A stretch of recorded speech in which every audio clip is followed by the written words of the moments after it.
شحال من لاعب سال ليه الكارير ديالو بصدمه عاطفيه. بطبيعه الحال الصدمات العاطفيه اللي كيعيشها اللاعب الكره او الرياضي في الصغر عندها تاثير كبير على حياته، سواء نفسيا ولا بدنيا.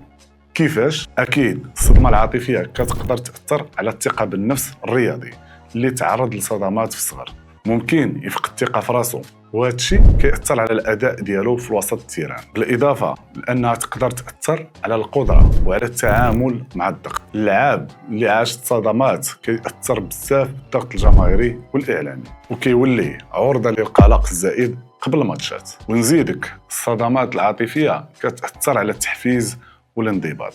كاين اللي كيولي عنده صعوبه في الحفاظ على الرغبه في التدريب او في المنافسه، بطبيعه الحال كتاثر على حتى العلاقات داخل الفريق. اللاعب اللي تعرض للصدمات كيواجه صعوبه في الثقه في الناس، سواء كانوا لاعبين او مدربين ولا حتى الجمهور. السؤال اللي كيتطرح دابا هو كيفاش اللاعب يقدر يتعامل مع هادشي. الدعم النفسي ضروري مع الناس المختصين والاشخاص المقربين. الميديتاسيون وتمارين التنفس غادي يعاونوا بزاف اللاعب باش ينقص الضغوطات اللي كيحس بها، بالاضافه للعب في البيئه داعمه مع مدربين كيشجعوه ويفهموا الظروف ديالو. واهم حاجه هي العقليه ديال تحويل الالم طاقه ايجابيه، مثلا بحال كريستيانو رونالدو، مايك تايسون، اللي استغلوا المعاناه ديالهم باش يكونوا اساطير. الخلاصه هي ان الصدمات العاطفيه في الصغر تقدر تكون عائق، ولكن الرياضي اللي كيعرف كيفاش يستغلها لصالحه كيربح اقوى سلاح اللي هو القوه الذهنيه.